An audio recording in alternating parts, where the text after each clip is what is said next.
Hi hello friends, welcome to our channel. நம்மளோட channel name என்னென்னா stories here. So நம்ம இன்றைக்கி என்ன பார்க்க போகிறோம் அப்படின்னா எஸ்சிஐ அப்படிங்கிற ஒரு நாவல் தான் வந்து பார்க்க போகிறோம். நான் அந்த நாவலுக்கு வாய்ஸ் ஓவர் கொடுக்குறேன் அப்படின்னு சொல்லி ஃபஸ்ட்டு சாப்டரும் இன்ட்ரடக்ஷனும் நான் வந்து முன்னாடியே கொடுத்துட்டேன். அதுக்கப்புறம் வந்து ஆக்சுவலி வந்து ரொம்ப நாள் ஆயிடுச்சு, கிட்டத்தட்ட 2 மாதம் ஆயிடுச்சு. ஆனால் நான் உங்களுக்கு எந்த அடுத்த சாப்டரும் போடாமல் இருக்கேன். ஸோ இன்றைக்கி நான் உங்களுக்கு போட போகிறேன். Sorry for the delay, but இனிமேல் நான் வந்து கண்டினியூஸாக வந்து போடுவேன். நான் ஆல்ரெடி சொன்ன மாதிரி ஃபஸ்ட்டு சாப்டர் போட்டு முடிச்சிட்டேன். இன்றைக்கி 2வது சாப்டர் போட போகிறேன். அதுக்கு முன்னாடி நான் வந்துட்டு உங்களுக்கான சில டீட்டெயில்ஸ்லாம் சொல்லிடுறேன். இது பிஎல் நாவல் உங்களுக்கு தெரியும். ஸோ 2 கேரக்டருமே வந்துட்டு பசங்க தான். ஸோ உங்களுக்கு பிடிக்கலன்னா நீங்கள் வீடியோ ஸ்கிப் பண்ணிடுங்க. அதுக்கு முன்னாடி இந்த 2 கேரக்டரோட நேமும் நான் மறுபடியும் சொல்லிடுறேன். நம்மளோட டாப் நேம் என்னென்னா பாயூ டேங். நம்மளோட பாட்டம் நேம் என்ன அப்படின்னா ஜான்ஜாவோ. ஆல்ரெடி சொன்ன மாதிரி இது ஒரு க்ரைம் சீரீஸு. இதில் வந்து இந்த நாவல் எப்படி இருக்கும்னா கேஸ் வைஸ் போகும். ஒரு கேஸ், 2 கேஸ், 3 கேஸ்னு நிறைய கேஸ் வைஸ் போகும். அந்த கேஸில் ஒவ்வொரு கேஸ்லேயும் நிறைய சாப்டர் இருக்கும். அது மாதிரி தான் நான் வந்து உங்களுக்கு இந்த நாவல் இப்போ போடுவேன். ஸோ நம்ம இப்போ பார்க்க போகிறது ஃபஸ்ட்டு கேஸ். அந்த ஃபஸ்ட்டு கேஸில் தான் வந்துட்டு நான் ஆல்ரெடி ஒரு சாப்டர் போட்டுட்டேன். இப்போ 2வது சாப்டர் போட போகிறேன். ஸோ நம்ம டேரெக்டாக கதைக்குள்ளே போயிடலாம். அதுக்கு முன்னாடி புதுசாக கேரக்டர் வந்தாங்க அப்படின்னா, நம்மளோட 2 மெயின் ஹீரோவை தவிர்த்து வந்தாங்க அப்படின்னா, நான் உங்களுக்கு அவங்கள பற்றி அப்போயும் இன்ட்ரோ கொடுக்குறேன். உங்களுக்கு அப்போ தான் அவங்க யாருன்னு உங்களுக்கு தெரியும். ஸோ நம்ம கதைக்குள்ளே போகலாம் வாங்க ஃப்ரெண்ட்ஸ். ஸோ வந்துட்டு நான் ஆல்ரெடி சொன்ன மாதிரி ஜான்ஜாவோ, பாயூ டேங், நம்மளோட ஃபாரன்சிக் ரிப்போர்ட்டரான கோன்சூன் 3 பேருமே வந்துட்டு நம்மளோட கமிஷனர் பவோ சொல்கிறத கத்துறதை பார்த்துட்டு 3 பேரும் ஆஃபீஸ்க்குள்ளே போகிறாங்க. போனோடனே வந்து மீட்டிங்லாம் வந்துட்டு ஓரளவு நல்லா முடிஞ்சிருச்சு. இந்த மீட்டிங்கில் என்ன சொல்கிறாங்க அப்படின்னா, பேசிக்கலாக வந்து யார் எந்த மெம்பர்ஸ் வந்து இந்த எஸ்சிஐ டீமில் இருக்காங்க, எக்ஸ்ப்ளனேஷன், இது வந்து இந்த டீமோட எக்ஸ்ப்ளனேஷன் சொல்கிறாங்க, எதுக்கு இந்த டீம் ஆரம்பித்தாங்க அப்படிங்கிறது எல்லாமே சொல்லி முடிச்சுட்டு நம்மளோட பாயூ டேங்கிட்ட வந்து கமிஷனர் வந்து ஒரு திக்கான ஒரு ஃபைல்ஸ்லாம் கொடுக்குறாங்க. கொடுத்துட்டு என்ன சொல்கிறாங்கன்னா, 10 வருஷமாக இந்த கேஸ்லாம் வந்துட்டு தீராமல் இருக்குது, யாருன்னே இதோட கல்ப்ரிட் யாருன்னு நம்மளால் கண்டுபிடிக்க முடியல. ஸோ வந்து இதெல்லாம் நீ வந்து கண்டுபிடி, அதுக்கு அந்த கல்ப்ரிட்ஸ் வந்துட்டு அடுத்து ஏதாவது ப்ராப்ளம் பண்ணுறதுக்குள்ள இதெல்லாம் கண்டுபிடி அப்படின்னு சொல்கிறாங்க. ஆக்சுவலி நான் சொன்ன மாதிரி இந்த எஸ்சிஏ அப்படிங்கிறது நார்மல் கேஸ் இல்லாமல் ஒரு மாதிரி க்ரைம் கேஸு, ஒரு மாதிரி சீரியல் கில்லர் மாதிரி ஏதாவது கேஸ் வந்துச்சு, அதை வந்து நார்மலான கிரிமினல் இன்வெஸ்டிகேட்டர்ஸால் வந்து சால்வ் பண்ண முடியலன்னா அந்த மாதிரியான கேஸ் தான் வந்து நம்மளோட எஸ்சிஐ டீமுக்கு வரும். அதுக்கு தான் வந்து மெயினாக வந்துட்டு இந்த எஸ்சிஐ வந்து ஆரம்பிச்சிருக்காங்க. அது இல்லாமல் நார்மலாக சைனாவில் வந்துட்டு சைக்காலஜிக்கல் எக்ஸ்பர்ட்டை வந்து யாருமே வந்து டீமில் வந்து வைக்க மாட்டாங்க. ஏன் அப்படின்னா, மோஸ்ட்லி வந்து சைக்காலஜிக்கல் வந்து எவிடன்ஸை பேஸ் பண்ணி சொல்கிறத விட அவங்க வந்துட்டு ஒரு கிரிமினலோட மைண்டை பேஸ் பண்ணி தான் வந்து இவங்க இப்படி அப்படின்னு அனலைஸ் பண்ணுவாங்க. ஸோ அதனால் most of the police officers வந்து என்ன நினைப்பாங்கன்னா, இது வந்து எவிடன்ஸ் இல்லாதனால அதை வந்து நம்ப மாட்டாங்க. அது இல்லாமல் சில பேர் வந்துட்டு இவங்க வந்து சைக்காலஜிக்கலாக வந்து சொல்கிறதெல்லாம் வந்து அவங்களுக்கு பொறாமை, இவங்க எப்படி ஈஸியாக கண்டுபிடிச்சிடலாம் அப்படிங்கிற பொறாமை. அதனால் மோஸ்ட்லி வந்து யாருமே இதுக்கு முன்னாடி சைக்காலஜிக்கல் எக்ஸ்பர்ட்டை வந்து இது மாதிரி கிரிமினல் இன்வெஸ்டிகேட்டர்ஸோட வச்சதில்லை. இந்த எஸ்சிஐ டீம் தான் இந்த மாதிரி கிரிமினல் இன்வெஸ்டிகேட்டர் டீமில் வந்துட்டு ஒரு சைக்காலஜிக்கல் எக்ஸ்பர்ட்டை வந்து வச்சுருக்காங்க. அவங்க தான் நம்மளோட ஆல்ரெடி சொன்ன மாதிரி நம்மளோட செகண்ட் ஹீரோ பாட்டம் ஜான்ஜாவோ. ஸோ வந்துட்டு அதுக்கு தான் வந்து ஸ்பெஷலாக இந்த எஸ்சிஐ டீம் வந்து ஆரம்பிச்சிருக்காங்க. அதனால் நம்ம கமிஷனர் வந்து இந்த ஃபைல்ஸ்லாம் வந்து கொடுத்துட்டு இதெல்லாம் நீங்கள் சால்வ் பண்ணுங்க அப்படின்னு சொல்லிட்டு அவர் சொல்லி முடிச்சுட்டு கிளம்ப போகிறாரு. கிளம்புறதுக்கு முன்னாடி அவர் வந்து ஜான்ஜாவோயும் பாயூ டேங்குக்கு ஒரு லுக்கு விட்டுட்டு சொல்கிறார், நீங்கள் 2 பேர் தயவு செஞ்சு சண்டை போடாதீங்க, ஒழுங்காக நடந்துக்கோங்க, ஒழுங்காக ஒர்க் பண்ணுங்க அப்படின்னு சொல்கிறாரு. நான் ஆல்ரெடி சொன்ன மாதிரி அவங்க 2 பேர் சைல்ட்ஹுட் ஸ்வீட்டாஸ் மாதிரி எப்பயுமே ஒரு காம்படிட்டிவ் ஸ்பிரிட்ஸ்லேயே இருப்பாங்க. நீ அதை பண்ணியா, நான் இதை பண்ணுவேன் அப்படின்னு. அதனால் வந்துட்டு அவங்க அப்படி சொல்லிவிட்டு அவர் கிளம்பிடுறாரு. அவர் சொன்ன வார்த்தை வந்துட்டு அங்கே இருக்க எல்லாத்துக்குமே வந்து அப்படியே வந்து ஜிவ்வுன்னு தன்னோட ஷோல்டரில் வந்து ஜிவ்வுன்னு வந்து ஒரு மாதிரி சில் வந்து இதாகுது. அப்புறம் வந்து நம்மளோட கமிஷனர் பவோஜாங் வந்து வெளியே போனதுக்கப்புறம் சீரியஸாக இருந்த அட்மாஸ்பியரை வந்து இமிடியேட்டாக லைட் ஆயிடுச்சு. அங்கே இருக்க எல்லா மெம்பர்ஸுமே வந்துட்டு ஆல்ரெடி இந்த மொத்த போலீஸ் டிபார்ட்மெண்ட்லேயே வெவ்வேறு டிபார்ட்மெண்ட்டில் ஒர்க் பண்ணவங்க தான். இப்போ இந்த எஸ்சிஐக்காக ஒவ்வொரு டிபார்ட்மெண்ட்லேயும் எலைட்ஸை வந்து கூட்டிகிட்டு வந்து இந்த எஸ்சிஐயில் வந்து போட்டிருக்காங்க. அதனால வந்து வெவ்வேறு டிபார்ட்மெண்ட்னால எல்லாருக்குமே அவங்கள முன்னாடியே தெரியும், ஆனால் ரொம்ப க்ளோஸ் கிடையாது. அதனால இந்த வாய்ப்பை பயன்படுத்திக்கிட்டு இனிமேல் நம்ம ஃப்யூச்சரில் ஒர்க் பண்ண போகிறனால எல்லாருமே வந்து ஜாலியாக பேசிகிட்டு இருக்காங்க. அப்போ நம்ம பாயு டேங் வந்துட்டு கையெல்லாம் காமிச்சிட்டு சரி நீங்களே போய் எப்படி பேசி பழகிக்கோங்க, நம்ம 1/2 hour அப்புறம் வந்து மீட்டிங் வந்து ஆரம்பிக்கணும் அப்படின்னு சொல்லிட்டு நம்மளோட ஜன்ஜாவை பார்த்துட்டு ஒரு லுக்கு விடுறாரு. அந்த லுக்கு என்ன மீனிங் அப்படின்னா, வா போய் ஆஃபீஸில் பேசலாம் அப்படின்னு சொல்கிறாங்க. சொல்லிட்டு 2 பேருமே வந்துட்டு உள்ளே போகிறாங்க. உள்ளே போயிடுறாங்க. நம்மளோட இந்த எஸ்சிஐயோட ஆஃபீஸ் நான் ஆல்ரெடி சொன்ன மாதிரி இது லாஸ்ட் ஃப்ளோரில், அந்த ஃபுல் ஃப்ளோருமே வந்து இந்த எஸ்சிஐயோட ஆஃபீஸ், இந்த எஸ்சிஐக்கு மட்டுமே ஆஃபீஸ் வச்சுருக்காங்க, வேறு எந்த டிபார்ட்மெண்ட்டும் இல்லை. அந்த பில்டிங்லேயே வந்து அடுத்த ஃப்ளோர்லலாம் நிறைய டிபார்ட்மெண்ட் இருக்கும். ஆனால் நம்ம எஸ்ஐ நான் ஆல்ரெடி சொன்ன மாதிரி ஸ்பெஷலான டீம், அதனால் அவங்களுக்கு மட்டுமே வந்து ஃபுல்லாக ஒரு ஃப்ளோர் அலோகேட் பண்ணியிருக்காங்க. அதே ஃப்ளோரில் வந்து நம்மளோட செகண்ட் கப்புளில் வந்துட்டு நம்மளோட இன்னொரு ஹீரோ காங்சுன் ஆல்ரெடி சொன்னேன், ஃபாரன்சிக் ரிப்போர்ட்டர், அவருக்கு தனியாக ஒரு ஃபாரன்சிக் ரூம் வந்து அவருக்குன்னு தனியாக ஒரு ஆஃபீஸ் கொடுத்துருக்காங்க. அது இல்லாமல் நம்மளோட முழு ஆஃபீஸும் நம்ம எஸ்ஐ டீம் தான். அந்த ஆஃபீஸோட ஸ்ட்ரக்சர் எப்படி இருக்குது அப்படின்னா, ரொம்பலாம் பெருசாக இல்லை. ஒரு லாபின்னு சொல்ல நம்ம ஒரு ஹாலு, 2 ஆஃபீஸ் இருக்குது. அப்புறம் வந்து ஒரு கொஞ்சம் பார்க்க மாடர்னாக வந்து ஒரு மீட்டிங் ரூம் இருக்குது, அவ்வளோதான். அந்த லாபியில் தான், அந்த ஹாலில் தான் வந்து அங்கங்கே டெஸ்க்கு வச்சுட்டு மற்ற டீம் மெம்பர்ஸ்க்குலாம் வந்துட்டு டெஸ்க்கு வச்சுருக்காங்க. மோஸ்ட்லி அவங்களுக்குலாம் ஆஃபீஸ் ஏன் கொடுக்கல அப்படின்னா, மோஸ்ட்லி அவங்களாம் ஃபீல்டு ஒர்க்கர்ஸ் தான், வெளியே போய் தான் ஃபீல்டில் தான் ஒர்க் பண்ணுவாங்க, ஏதாவது தேடி போகிறது. நம்மளோட மாதிரி ஆஃபீஸில் இருந்துட்டு ஆஃபீஸ் ஒர்க்கர்ஸ் மாதிரி ஆஃபீஸ்லேயே எனி டைம் இருக்க மாட்டாங்க. ஸோ அவங்களுக்கு ஜஸ்ட்டு வந்துட்டு ஒரு டேபிள்ஸ் மாதிரி தான் அலோகேட் பண்ணியிருக்காங்க. நான் ஆல்ரெடி சொன்ன மாதிரி 2 ஆஃபீஸில் வந்துட்டு ஒரு ஆஃபீஸ் வந்து நம்மளோட பாயு டேங்கோடது, இன்னொன்று வந்து ஜன்ஜோவோடது. நம்மளோட பாயு டேங்கோட ஆஃபீஸ் வந்து ரிலேட்டிவாகவே சிம்பிள் தான், சும்மா எலகண்ட்டாக அவரோட ப்ரிஃபரன்ஸ்க்கு ஏற்ற மாதிரி வந்து டெக்கரேட் பண்ணியிருக்காங்க. ஜன்ஜோவை வந்துட்டு பார்த்தீங்கன்னா அவரோட ஆஃபீஸ் வந்து முக்கால்வாசி அவரோட ஆஃபீஸில் தான் நிறைய பொருள் இருக்குது. நான் ஆல்ரெடி சொன்ன மாதிரி அவர் ஒரு சைக்காலஜிக்கல் ப்ரொஃபஸர், அதனால் அவரோட ஆஃபீஸில் ஃபுல்லாக புக் செல்ஃப்ஸ் தான். அந்த புக் செல்ஃப்ஸில் ஃபுல்லாக புக்ஸ் தான். ஒவ்வொரு ஃபைல் ஹோல்டரையும் நிறைய டாக்குமெண்ட்ஸ் வந்து வச்சு அங்கே வந்து புக் செல்ஃப்ஸே ஃபுல்லாக இருக்குது. அடுத்து நம்மளோட லூஃபாங் அப்படிங்கிற ஒரு பப்ளிக் ரிலேஷன் ஆஃபீஸ் மாதிரி, அவர் தான் வந்துட்டு பப்ளிக்கில் வந்துட்டு ஏதாவது ஒரு கேஸ் போகுது, ஏதாவது ஒன்றுனா பப்ளிக் ஒப்பீனியன் எப்படி இருக்குன்னு அதை பார்த்து நம்மளோட டீமுக்கு வந்து சொல்கிறது. அதனால் அவர் ஒரு பப்ளிக் ரிலேஷன் ஆஃபீஸர். அவர் வந்துட்டு அவரோட ஃபேஸை வந்து எல்லாத்துட்டையும் காமிச்சிட்டு எல்லாமே கொஞ்சம் ப்ரீஃபாக ஆஃபீஸ் அதை பற்றிலாம் எக்ஸ்பிளைன் பண்ணிட்டு, நான் தான் இனிமேல் வந்து உங்களுக்கும் பப்ளிக்குக்கும் இருக்க ரிலேஷன்ஸை வந்து பார்த்துக்குவேன்னு சொல்லிட்டு கிளம்பிடுறாரு. அது இல்லாமல் நம்மளோட ஹான்ஜாங் அப்படிங்கிறவரும் வந்துட்டு அவர் வந்து ஒரு இன்டெலிஜென்ட் ஆஃபீஸர்ஸ். அவர் தான் வந்து மோஸ்ட்லி எல்லாம் இன்டெலிஜென்ஸ் அப்படின்னா எல்லாரோட டீட்டெயில்ஸும் இன்ஃபர்மேஷனும் அவர் தான் வந்து கலெக்ட் பண்ணுவார். ஆனால் அவரை வந்து காணவே காணா. இவங்க 2 பேருமே வந்துட்டு டீம் மெம்பர்ஸ் தான், ஆனால் வந்து மெயின் டீம் மெம்பர்ஸ் கிடையாது. நான் ஆல்ரெடி சொன்ன மாதிரி இவங்க இன்டெலிஜென்ஸ், ஒருத்தர் பப்ளிக் ரிலேஷன் ஆஃபீஸர். அதனால் அவங்க அப்பப்போ தான் வருவாங்க, ரொம்ப மெயினாக கதையில் இன்வால்வ் ஆக மாட்டாங்க. நீங்கள் ஞாபகம் மட்டும் வச்சுக்கோங்க. அடுத்து நான் ஆல்ரெடி சொன்ன மாதிரி ஃபாரன்சிக் ரிப்போர்ட்டர் நம்மளோட கோங்சுன், அதாவது செகண்ட் கப்பில் ஒரு ஹீரோ. அவர் வந்துட்டு அவருக்குன்னு தனியாக மெடிக்கல் ஆஃபீஸ் இருக்குன்னு நான் ஆல்ரெடி சொல்லிட்டேன். ஆக்சுவலி சொல்ல போனால் இந்த 17th ஃப்ளோரில் வந்துட்டு முதல்ல வந்துட்டு இவரோட ஆஃபீஸ் மெடிக்கல் ஃபாரன்சிக் ஆஃபீஸ் மட்டும்தான் இருந்துச்சு.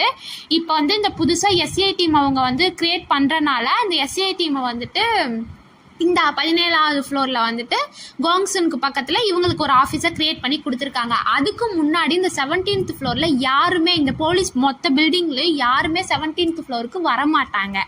அதனால் ஏன் அப்படின்னா அது மொத்தமாக ஃபாரன்சிக் ரூம்னால அங்கே தான் வந்து அட்டாப்சிலாம் பண்ணுவாங்க, பாடியெலாம் வந்து கிழிச்சு தைப்பாங்க. அதனால் நார்மலாகவே வந்து எல்லாம் கொஞ்சம் தயங்குவாங்க. அதனால் அங்கே போனதில்லை. அதனால நம்மளோட ஜவோஹூ அப்படிங்கிறவர் யாருன்னா, இந்த நாவலில் நான் ஆல்ரெடி சொன்னேன் டீம் மெம்பர்ஸ் இருப்பாங்க எஸ்ஐ டீமில், அதில் வந்து ஜவோங்கிறவரு ஒரு டீம் மெம்பர்.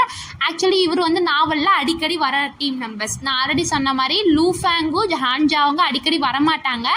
கோங்சுன், பாயு டேங், ஜன்ஜவோ இவங்க 2 பேரும் வந்து மெயின் லீட் மாதிரி. ஃபஸ்ட்டு கப்பில், 2வது கப்பில் கோங்சுன். அடுத்த டீம் மெம்பர்ஸில் பார்த்தீங்கன்னா ஜவோ வந்து மெயின் கேரக்டர் மாதிரி. மெயின் கேரக்டர் மீன்ஸ் டீம் மெம்பர்ஸில் அதிகமாக வரவங்கள இது ஒருத்தங்க. அவன் என்ன பண்ணுறான்னா, மொதல் 17th ஃப்ளோர் வந்து நம்மளோட கமிஷனர் பாவோ வந்து எல்லாம் எக்ஸ்பிளைன் பண்ணிட்டு போனதுக்கப்புறம் பத்தியெல்லாம் பெத்தி வச்சுக்கிட்டு சுற்றி ஆஃபீஸ்லலாம் காமிக்கிறாங்க, எந்த ஒரு கெட்ட சக்தியும் நம்மளை வந்து தீண்டிடக்கூடாது அப்படின்னு காமிச்சிட்ருக்காரு. அது பண்ணுறதை பார்த்துட்டு நம்மளோட கோங்சுன் என்ன பண்ணுறாருன்னா, அவனை இழுத்துட்டு போயிட்டு நிறைய எக்ஸ்பிளனேஷன்லாம் இந்த பிளேஸை பற்றி கொடுத்து பயமுறுத்தாரு. என்ன கொடுக்குறாரு அப்படின்னா, இங்கே வந்துட்டு முன்னாடி இந்த மாதிரிலாம் நடந்துச்சு, அந்த மாதிரிலாம் நடந்துச்சு அப்படின்னு ஒரு கோஸ்ட் ஸ்டோரிலாம் பயன்படுத்தி அவரை பயமுறுத்துறாரு. இதை கேட்டுட்டு நம்ம ஜவோவோ காதை பொத்திக்கிட்டு, ஐயோ ப்ளீஸ் என்னை விட்டுருங்க விட்டுருங்க பிரதர், ப்ளீஸ் பிரதர், நான் தெரியாமல் பண்ணிட்டேன் அப்படின்னு கத்துறாரு.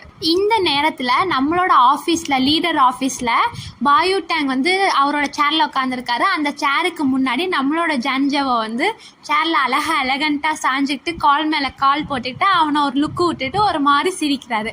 இந்த சிரிப்பை பார்த்துட்டு நம்மளோட பாயு டேங் என்ன நினைக்கிறான்னா, இந்த ஜன்ஜவோட போட்ட நிறைய இத்தனை வருஷம் சண்டையில் இப்படி இவன் சிரிக்கிறான்னா ஏதோ ஒரு பிரச்சனை இருக்குது, ஏ பூனை என்ன பார்த்துக்கிட்டு இருக்க அப்படின்னு கேட்குறாரு. கேட்டுட்டு அது கேட்குறதுக்கு நம்மளோட ஜன்ஜவும் ஒன்றும் இல்லையே, நத்திங் மச் அப்படிங்கிறாரு. நான் வந்துட்டு நம்மளோட லீடரான கமிஷனரோட பாயோட இன்ஸ்ட்ரக்ஷனை வந்து ஃபாலோ பண்ணலாம் அப்படின்னு முடிவுக்கு வந்துட்டேன் அப்படின்னு சொல்கிறாரு. அதுக்கு பாயு டேங் வந்து அவர் முகமெல்லாம் கடுப்பு, ஒரு மாதிரி யா அப்படிங்கிற மாதிரி ஒரு முகத்தை வச்சுக்கிட்டு, நீ அதை நிறுத்து, எப்பயும் போல் என்கிட்ட சண்டை போடுற மாதிரி டீம் மெம்பர்ஸ் முன்னாடி என்கிட்ட சண்டை போட்டு நீ அசிங்கப்படுத்தாத அப்படின்னு பாயு டேங் சொல்கிறாங்க. அதுக்கு நம்ம ஜன்ஜாவோ, ஓகே நான் இந்த கண்டிஷனுக்கு ஒத்துக்கிறேன், எனக்கு இதில் எந்த ப்ராப்ளம் இல்லை, ஆனால் நீ வந்து என்னோட ஒரு கண்டிஷனுக்கு ஒத்துக்கணும், என்ன அப்படின்னு பாயு டேங் கேட்குறாரு. அதுக்கு ஜன்ஜாவோ என்ன சொல்கிறாருன்னா, நீ எந்த கேஸுக்காக ஃபீல்டு ஒர்க்கு போனாலுமே நீ என்னையே தான் கூட்டிகிட்டு போகணும், என்னை ஆஃபீஸில் விட்டுட்டு போகக்கூடாது. அது மாதிரி எந்த கேஸ்லையும் ஏதாவது என்னோட ஃபீல்டு சைக்காலஜிக்கலாக வந்துட்டு ப்ராப்ளம் வந்துச்சுன்னா அதுக்கு என்னோட ஒப்பீனியனை நீ கேட்கணும், கேட்காம நீ ஏன் முடிவெடுக்கக்கூடாது அப்படிங்கிறான். ஏன் இப்படி சொல்கிறான்னா, நான் ஆல்ரெடி சொன்ன மாதிரி சைக்காலஜிக்கல் எக்ஸ்பர்ட் இதுதான் முறையாக சைனாவில் வந்துட்டு இந்த டீமுக்கு மட்டும்தான் கொடுத்துருக்காங்க. அதனால் மோஸ்ட்லி நான் ஆல்ரெடி சொன்ன மாதிரி போலீஸ்க்கெலாம் வந்துட்டு இவங்க சைக்காலஜிக்கல் சொல்கிறத வச்சு நம்ம இது பண்ணுவோம் அப்படின்னு ஒரு பொறாமை, அதனால் கேட்க மாட்டாங்க. அதனால் அவர் அப்படி சொல்கிறாரு. ஆக்சுவலி வந்து இதெல்லாம் நமக்கு தேவையே இல்லை, ஏன்னா நம்மளோட 2 ஹீரோவும் சின்ன வயசுலேருந்து ஃப்ரெண்ட்ஸ், அதனால் அவங்களுக்கு தெரியும் நம்மளோட ஜன்ஜாவோட எக்ஸ்பர்டைஸ் எப்படி அப்படின்னு தெரியும். இது வந்து அவங்களோட எப்பயும் போல் வந்துட்டு ஒரு குட்டி சண்டை மாதிரி. அது இல்லாமல் பாயு டேங் ஏன் நம்மளோட ஜன்ஜாவை கூட்டிகிட்டு போக மாட்டார்னா, முக்கியமான ஒரு காரணமே வந்துட்டு வெளியே போனால் அவருக்கு ஃபைட்டிங் வந்து அதிகமாக தெரியாதனால ஜன்ஜாவாவுக்கு வந்து எதாவது அடிபட்டுரும் அப்படிங்கிற ஒரு நல்ல எண்ணத்தில் தான் இது பண்ணுவாங்க. ஆனால் அது நம்ம ஜன்ஜாவாவுக்கு பிடிக்காது. ஏன்னா அவரும் இங்கே ஒரு போலீஸ்மேனாக ஒரு சைக்காலஜிக்கல் எக்ஸ்பர்ட்டாக வந்திருக்கனால அவர் வந்து கூட்டிகிட்டு போகணும் அப்படின்னு நினைக்கிறாரு.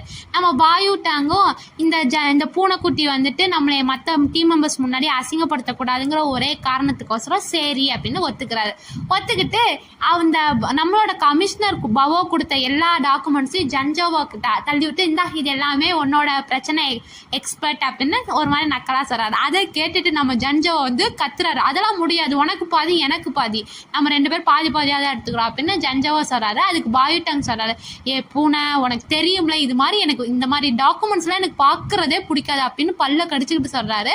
அதுக்கு ஜன்ஜோவோ, நீ தானே லீடர், இதெல்லாம் லீடரோட ரெஸ்பான்சிபிலிட்டி, இந்த கேஸெல்லாம் வந்துட்டு இதில் இத்தனை கேஸ் இருக்குது, இதில் ஏதாவது கொஞ்சமாச்சும் கேஸ் எடுத்து சால்வ் பண்ணு, இல்லை அப்படின்னா நம்மளோட எஸ்ஐ டீம் வந்து அசிங்கப்பட்டுரும், மிகப்பெரிய கிரேட் டிடெக்டிவ் பாய் அப்படின்னு நக்கலாக சொல்கிறாரு. இதை கேட்டோன்னே பாயு டேங்க்கு ஒரு மாதிரி ஷாக் ஆகிட்டாரு. உனக்கு சீரியல் கில்லர் கேஸ்னால் என்னன்னு தெரியுமா, அதை நீ வந்து சால்வ் பண்ணுன்னு சொன்ன உடனேலாம் சால்வ் பண்ணிட முடியாது, ஒரு நிமிஷம் ஏதோ ஒன்று சரியில்லையே அப்படின்னு சொல்லிட்டு பாயு டேங் வந்து ஜன்ஜாவோ மேலேயும் கிளையும் பார்க்குறாரு. கண்டுபிடிச்சிட்டே பூனைக்குட்டி, உன்கிட்ட என்ன பிரச்சனை இருக்குன்னு நான் கண்டுபிடிச்சிட்டேன், நான் லீடர், நீ டெப்புட்டி லீடர், அது ஏன் தான் உன்னால் கண்டுபிடிக்க முடியல, அதனால தான் நீ இப்படி இருக்க அப்படின்னு பாயு டேங் வந்து கிண்டல் பண்ணுறாரு. டாக்டர் ஜான் இதுக்கெல்லாம் நீங்கள் ஃபீல் பண்ணாதீங்க அப்படின்னு சொல்கிறாரு. ஜன்ஜாவோ இதை கேட்டுட்டு பல்ல கடிக்க ஆரம்பிச்சுட்டு, இவன் நம்மளே கிண்டல் பண்ணுறானா அவர் வச்சுருந்த பாதி டாக்குமெண்ட்ஸையே இது திரும்பி பாயு டேங்கே போட்டுட்டு, நீலாம் வந்துட்டு பாவப்பட்ட மனுஷன், ஏதோ லக்கியில் நீ வந்து லீடர் ஆகிட்ட, இதெல்லாம் நீயே பார்த்துக்கோ இந்த மொத்த டாக்குமெண்ட்ஸு அப்படின்னு சொல்லிட்டு போடுறாரு. பாயு டேங் அதை கேட்டுட்டு, ஃபைன், நான் வந்து இதில் ஏதாவது ஒன்றை வந்து பிக் பண்ணுறேன், எப்படியோ இது எல்லாமே வந்து அன்சால்வ் பண்ணாத சீரியல் கில்லர் கேஸ் தான், அதனால் எதை பிக் பண்ணால் என்ன, அதை வந்து நம்ம பிக் பண்ணதுலேருந்து நம்ம சால்வ் பண்ண போகிறோம் அப்படின்னு சொல்லிட்டு டாக்குமெண்ட்ஸ்லாம் வந்து தள்ளி விட்டு தட்டு ஒரு ஃபைலை எடுக்க போகிறாரு. இதை பார்க்கலான்னு சொல்கிறதுக்குள்ளே வந்துட்டு அவரோட ஆஃபீஸ் டோரில் வந்துட்டு யாரோ கதவை தட்டுறாங்க. எல்லோரும் நிமிர்ந்து பார்த்தோம்னா அங்கே வந்து நம்மளோட கோங்ஸுன் வந்து கதவுல சாஞ்சிக்கிட்டு ஒரு கையில் ஒரு ஃபோல்டரோட நிற்கிறாரு.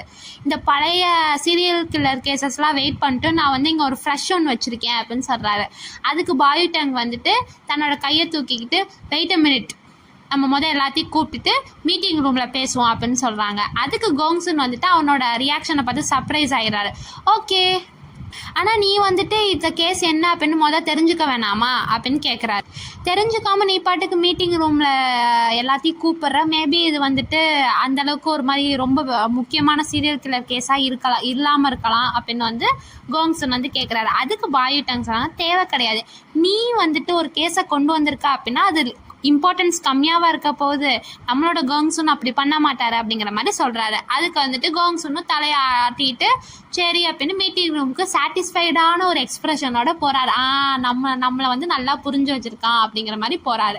அப்போ நம்மளோட ஜஞ்சோவை மனசுக்குள்ளேயே முணுவிக்கிறாரு, என்ன ஒரு செத்த எலி எப்படி பாரு எல்லாத்தையும் காக்கா பிடிக்குது அப்படிங்கிற மாதிரி நினச்சிக்கிறாரு. அப்போ நம்மளோட பாயுட்டாங் அச்சு அப்படின்னு சத்தமாக தும்புறாரு. ஓகேங்க, இதோட இன்னைக்கு சாப்டர் 2 முடியுது. இது என்ன கேஸ் நம்ம இந்த நாவலில் ஃபர்ஸ்ட் என்ன கேஸ் வரப்போகுதுங்கிறத நம்ம அடுத்த சாப்டரில் நம்ம பார்க்கலாம்.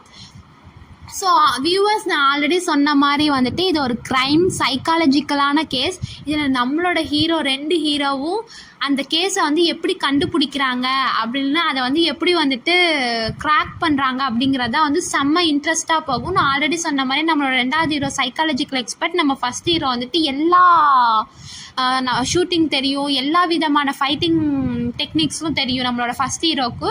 ஸோ இவங்க அழகாக செம்மையாக ஒரு இன்ட்ரெஸ்டிங்காக கேசஸ்லாம் கிராக் பண்ணுவாங்க. அந்த விதம் எனக்கு ரொம்ப பிடிக்கும். அது சைக்காலஜிக்கல் எக்ஸ்பர்ட்டுங்கிறனால அவன் நம்மளோட ஹீரோ ஒவ்வொரு கிரிமினலையும் எவ்வளோ அழகாக கண்டுபிடிச்சி அவங்களோட பிஹேவியரை வச்சு அந்த கேஸை லிங்க் பண்ணுவார். சம்டைம்ஸ்லாம் கேஸில் எவிடன்ஸே இருக்காது. அப்போலாம் நம்மளோட ஹீரோ தான் கரெக்டாக கிராக் பண்ணுவார். ஏன்னா ஜஸ்ட் பிகாஸ் அந்த கிரிமினல்ஸோட அவர் நிறைய டைம் பேசியிருப்பார், அவங்களோட பிஹேவியரை வச்சு அதை சொல்லுவார்.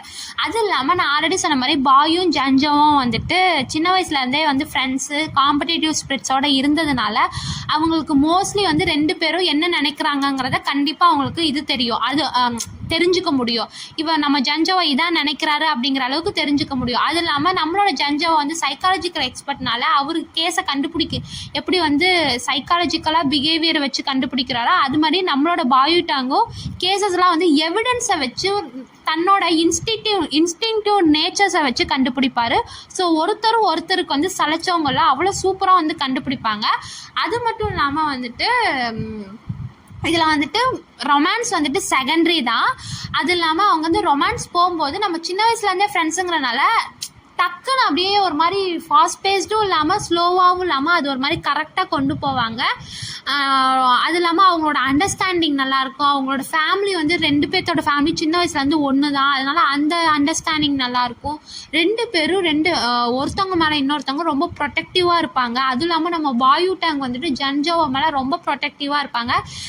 நான் ஆல்ரெடி சொல்லணுமா, பிஎல் நாவல்னாலே எப்பயுமே டாப் பாட்டமில் ரொம்ப ப்ரொடெக்டிவாக இருப்பாங்க. ஆனால் சில பிஎல் நாவலெல்லாம் டாப் கொஞ்சம் டாமினன்ட் பர்சனாலிட்டியாகவும் பாட்டம் கொஞ்சம் க்யூட்டாங்கிற மாதிரி கொண்டு வருவாங்க. ஆனால் இதில் 2 பேருமே 2 பேரோட ஃபீல்டில் ரொம்ப டாப்பில் இருப்பாங்க. ஆனால் நம்மளோட டாப்புக்கு ஃபைட்டிங்லாம் தெரியுங்கிறதுனால அவர் நம்மளோட ஜஞ்சோவை எப்பயுமே நம்மளோட பாட்டம் காப்பாற்றுவார் சில பிரச்சனைலாம். ஏன்னா அவங்களால சண்டை போட முடியாதனால. ஸோ அவங்களோட கெமிஸ்ட்ரி சூப்பராக போகும் அண்ட் கேசஸ் செம்மையாக போகும். ஸோ இந்த மாதிரியான கதையை தயவு செஞ்சு மிஸ் பண்ணிடாதீங்க. எனக்கு ரொம்ப பிடிச்ச கதைங்கிறனால தான் நான் ஃபஸ்ட்டு யூடியூப் சேனல் ஆரம்பித்தோடனே இந்த கதையை நான் போட ஆரம்பிக்கிறேன். நான் உங்களுக்கு சீக்கிரமாக 3rd சாப்டர் போட ட்ரை பண்ணுறேன். நான் ஏன் 2வது சாப்டர் போட இவ்வளோ நாள் ஆச்சு அப்படின்னா, ஏன்னா ஃபஸ்ட்டு சாப்டர் போட்டால் அதிகமாக வியூஸ் வரல, எனக்கு எடுத்தோடனே கொஞ்சம் மனசு கஷ்டமாயிடுச்சு, அதனால தான் நான் போடல. அதனால் உங்களோட சப்போர்ட்டிவ் லைக் அண்ட் கமெண்ட்லாம் பண்ணிங்க அப்படின்னா நான் கொஞ்சம் புஜிட்டிக்காகி ஒரு பூஸ்டப் பண்ண மாதிரி அடுத்த சாப்டர்லாம் டக்குன்னு போட ட்ரை பண்ணுறேன். ஸோ இந்த வீடியோ உங்களுக்கு பிடிச்சிருந்துச்சுன்னா லைக் பண்ணுங்கள், ஷேர் பண்ணுங்கள், கமெண்ட் பண்ணுங்கள், உங்கள் ஃப்ரெண்ட்ஸ் ஃபேமிலி எல்லாத்தோடையும் ஷேர் பண்ணுங்கள். அப்புறம் இந்த வீடியோவுக்கு சப்ஸ்கிரைப் பண்ணுங்கள். அடுத்த சாப்டருக்காக தயவு செஞ்சு ஜாலியாக வெயிட் பண்ணுங்கள். உங்களுக்கு வேறு ஏதாவது கதை பிடிச்சிருக்கு, வேறு ஏதாவது நாவலோ இல்லை வேறு ஏதாவது பிஎல் ட்ராமாவோ உங்களுக்கு வாய்ஸ் ஓவர் கொடுக்கணும் அப்படின்னா நீங்கள் கமெண்ட் பண்ணலாம். நான் அதை போட ட்ரை பண்ணுறேன். Thank you viewers, thank you everyone.